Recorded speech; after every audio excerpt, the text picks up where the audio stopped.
On the phone with us right now is Harvard Law Professor Emeritus Alan Dershowitz. Alan, on these developments and what you think is with the Rod Rosenstein visit to the White House today, pre-planned, we're told, but what do you think? Well, I think Rosenstein stays. I think the White House counsel and Trump's lawyers want him to oversee the investigation to finish it. But then I think the crucial question is if there's a new attorney general in place and the new attorney general is confirmed by the Senate, the big question is going to be whether or not the report gets released publicly. That will be a decision that can be made by the new attorney general because it has really nothing to do with overseeing the investigation. It's a policy decision, and we don't know who the president is going to appoint. He doesn't have complete free reign. There are enough Republican senators who wouldn't let him appoint a crony, who would at least insist that the person appointed be somebody of distinction and some degree of independence. So, the president wants a loyal person in there, and he has the right to get one. But there are limits to the loyalty that the Senate will allow him to demand from an attorney general. So I think the big issue is whether the report gets released, and that will very likely not be up to Rosenstein, but instead be up to the new attorney general. All right, but would this acting attorney general, Matthew Whitaker, be in a role, he would be the superior to Rosenstein, would he not? And he would be the one calling the shots, right? Technically, but I think he would defer for several reasons. Number one, he has his own possible recusal because of the op-ed that he wrote, although I don't think that's a ground for recusal.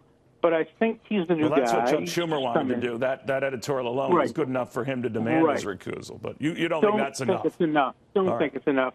But I do think that he's not going to want to take over the investigation. I think he'll defer to Rod Rosenstein.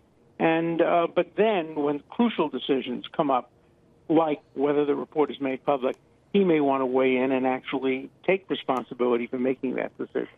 Now, was it your gut feeling that there was closure or that something was coming together on the Mueller probe? There had been talk that maybe within just the next few weeks we were going to get the Mueller findings. If that were indeed was the case, how does this complicate matters?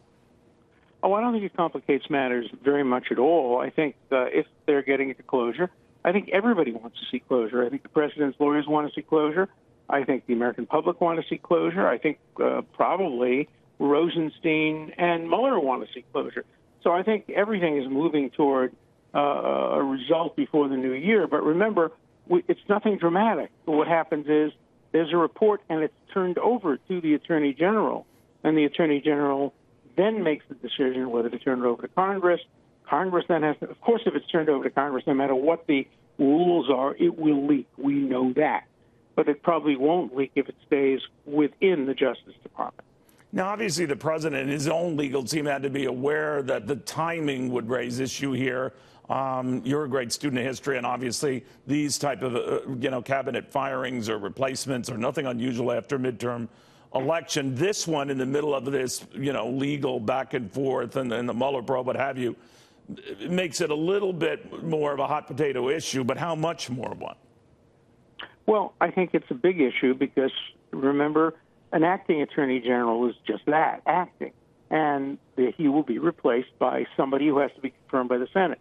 And I think that gives the senators, Republicans, obviously, who control the Senate, some say over who gets the job. And there are always a half a dozen senators, and we saw that even during the Kavanaugh proceeding, who are somewhat independent of the president. Look, it's the president's party, but there are limits to how far he can go. And I think there'll be some negotiations between those senators and the president as to who gets appointed.